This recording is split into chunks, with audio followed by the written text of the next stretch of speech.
And I'm back. I've got plenty of practice material for my third leg here.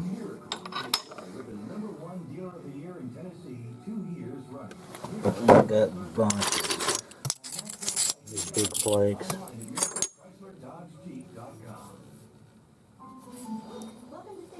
This whole bucket full of them. And there's points in all these, most of them. Some of them are pretty curvy. But you just hate to throw them away when you're taking off big hunks like that.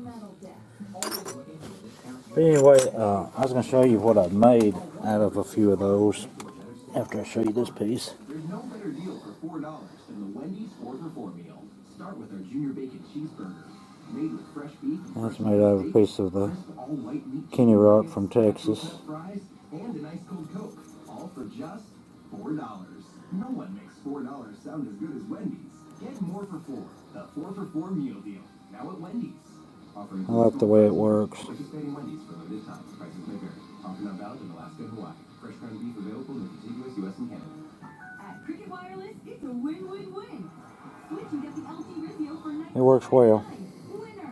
Or the Samsung Galaxy Grand Prime for $29.99. Also, Show you another one I made out of these flakes I've been using of this hornstone.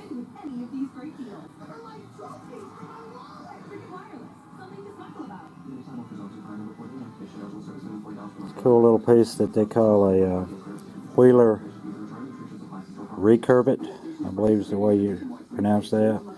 That may be considered a Simpson if it was found in the southeast.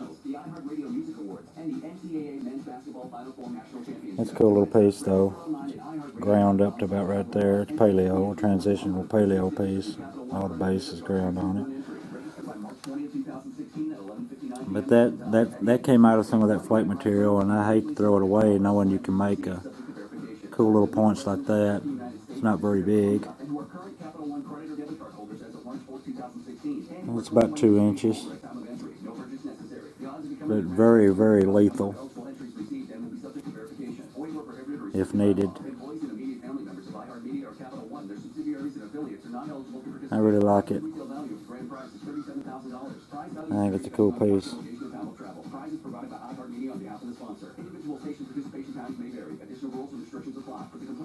I've been making a whole lot. It's another cool piece that I made out of some of the bigger flakes that I had of this material. Geico's no amateur. No. They've been doing this gig for over 75 years. Overachievement with endurance. That's another one that would be lethal. Well, Geico overachieves when it comes to achieving insurance. That's about a 3-inch piece. Delivering true blazing facts. Here's 3. 1. I believe I'd consider it like an Aggie or Aggie, ever how you pronounce that, Texas point. 2.4 billion times longer than this commercial. 3. Geico is available 24 hours. I made like a little dagger, narrower at the base. Geico has a 97% customer satisfaction rating. Right in here on both sides. Go to geico.com, then buy online, over the phone, or at your local office. I'd go berserk if I found one like it. It's the taste of the islands. Pure paradise. It's awesome. It's really tasty, it's really juicy. Oh, it's mouthwatering. I'm salivating. My favorite for Yeah, but that's all the new stuff I've made in the last little bit. But I was gonna right here.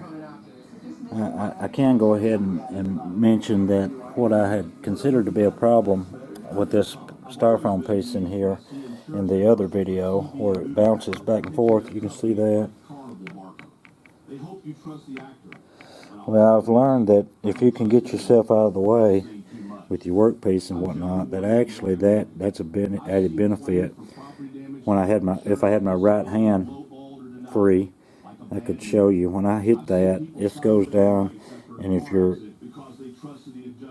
quick enough, you can catch that when it comes back up, and you won't have to reach down here and pick it back up every time.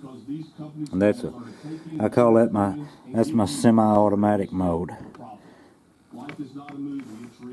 If you hit it hard enough, it'll come back up all the way. And you can catch it in the mid-air, and you'll be right there where you need it to make another strike. I have noticed though with the bit, in dressing the bit, to do it properly, you have to disassemble this, which isn't much trouble at all. It's just a matter of taking the bolt out and pulling it out and putting it back in. But to get this in a position to where you can actually dress that in a good little cone, because it tends to, with this method, it tends to wear the bit out on the bottom half right there. Nothing ever is affecting the top half. Unlike if you had it behind your knee, you could twist this delrin rod, keep turning it and work off a side of the bit that's not wore. But with this method, all your wires on the bottom. Of course, you can understand that. Doesn't take a rocket scientist to figure that out. So that needs to be took off, to dress the bit. No big deal. I'll get off here and see if I can't set up. I don't know how I'll do this, and this ain't a professional video by no means, because all this is experimental for me. But I'll see if I can't produce a flake or two and show you some little aspects about it. Got it somewhat dialed in. It's got issues all over the place, but I'm just doing this just for the purpose of seeing what this indirect will do for me. So you can see we got all this edge right here is low to this side, so we're gonna see if we can't remove some flakes out from under here toward the tip.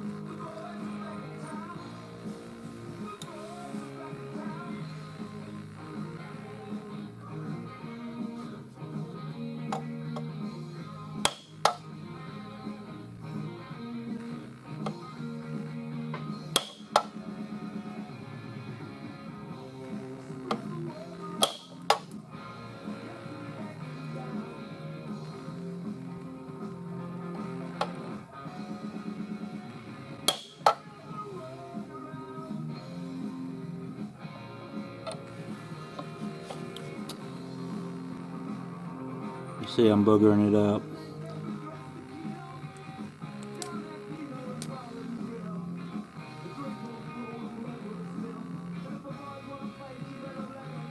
Let's see if we can't get this one right here to travel. It's got some complicated areas to have to go through. Actually, it'll be going this way. Let's see what happens.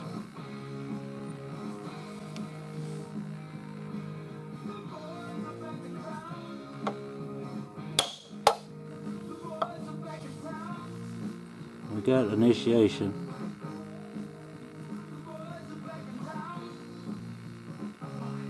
As you can see, it's went over halfway.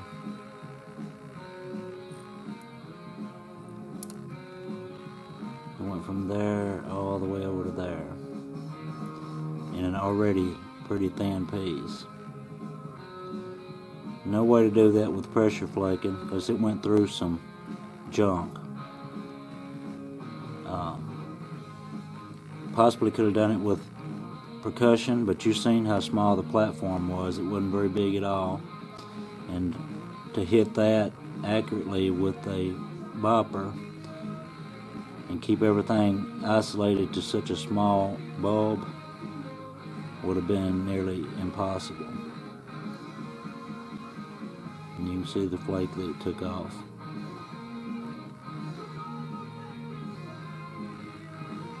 This right here is a little bit low, and it's got a step just inside it, right in there. But I'm going to see if I can't blast through the junk right here. I'm going to fix this a little bit, grind it a little bit.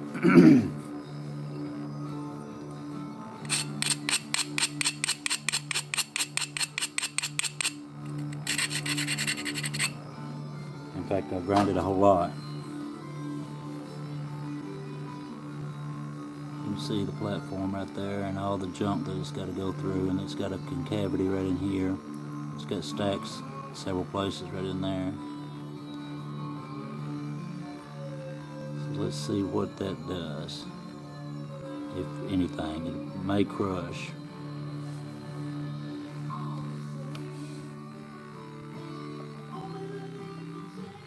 I'm sitting up on the edge of the platform. I'm up on the top side of the piece just a little bit. Got my finger underneath it pretty tight.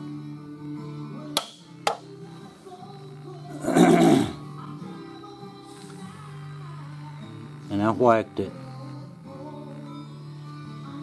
You can see it broke.